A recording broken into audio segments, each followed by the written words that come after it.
Hey, what's going on, everybody? Welcome back to the channel. Hope everyone's had a blessed Friday so far. I actually got off work, had to unload the truck, so I backed down here to the shop and it started raining on me, so just kind of kicked back here and enjoying hearing the rain on the tin roof. But while I was here, I thought I'd sit down and make a quick video. Got a couple of knives that were laying adjacent here and been laying here for a little while. I thought I'd show you, just kind of have a quick discussion about them. But the first one I wanted to show you is a Schrade Walden Marlin spike knife. Now it's going to look different than you're used to a Marlin spike, and I'll explain here in a minute, but this is the Marlin spike knife I'm talking about. As you can see, things look a little different, there's a little modified going on there. So what happened was, I purchased this knife somewhere down the line, I don't remember, and it was actually missing the spike off of the back of this knife.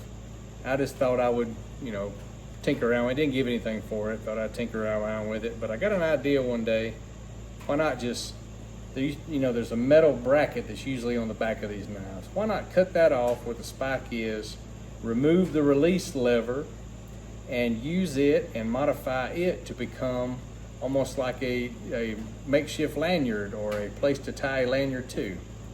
So what I did was, I cut that off just like I say, cut that end off, re-pinned, but when I pinned through the Marlin spike release through the back end of this knife. So basically now it's just it's a swivel spot. I had to reprofile this knife. It had a rough blade as well. I still need to do some work on it, but thought that was kind of a cool modification to a spike knife. And when you close this thing now, not that it's required, but you can take the release, the old spike release, and lock it over the blade. And that way, you can't pull the blade out. So, just thought that was kind of a neat modification. I never done anything like it. Just the idea kind of come to me. I think it turned out pretty good, to be honest. But like I say, we need to definitely do some more profile on this blade. These spike knives had like a rounded end, almost like a spade blade type end on them, but I ground this down to have more of a point and needs to come a whole lot more. But that was a result of that. That was one of the first knives I actually ever modified and was playing around with when I got the shop built and got the equipment. But thought that's cool. Wanted to show you guys that today. The second knife I got is an old favorite. I've never actually talked about one of these knives individually, but I've actually shown one in one of my cases. But it is the Oldtimer 15OT. Something about this knife. I love this knife. I actually picked this one up not long ago. Got a good deal on it as well. And it's just like I found it in the wild, truly in the wild. This one was. Got a good deal. But this knife is in excellent shape. I think, and you correct me if I'm wrong, I think it's been re-tipped. You see the tip's got a little roundness going on there. But this knife is in super duper shape. Someone, I believe, either really took care of it or cleaned it really well before they sold it. But awesome looking knife. Me and old timers, I can't get enough of them, so I will actually pick up an Oldtimer any and absolutely any chance I get.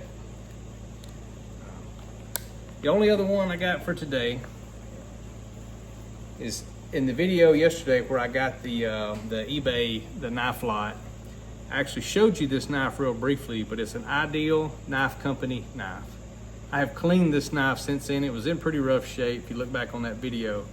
If you can see now, I know the Ideal Knife Company is a cheap knife, but for some reason this thing is just catching my eye.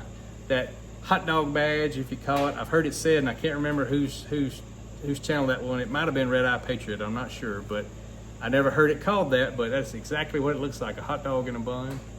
That's what's cool about it, and this knife cleaned up really, really well.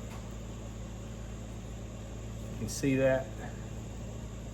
Ideal knife, sharp as an absolute razor. It's a thin knife already.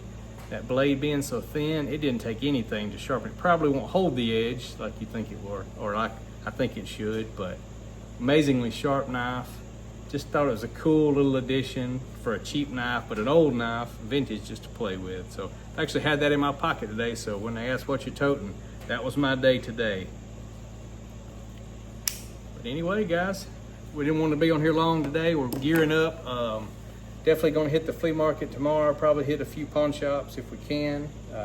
Antique store, I actually went on my way home from work this evening, so I think we've cleaned that one up unless we go off and find another one. But hoping the flea market's fruitful tomorrow. That's the plan. We're going to take some trade stuff and take a little cash and see what we can do out there. But hopefully have good results from that. If I do, we'll definitely do a video about it and show you guys. SJ Relics and Restoration, I saw you put on a thing today about Stagger Day for tomorrow, for Saturday. That sounds like an awesome idea. We definitely gonna have to try that out as well. I'll probably put some of my stag collection together, do a quick video on it too, buddy. But anyway, guys, from Cutlery, thanks for joining me today. We'll see you next time.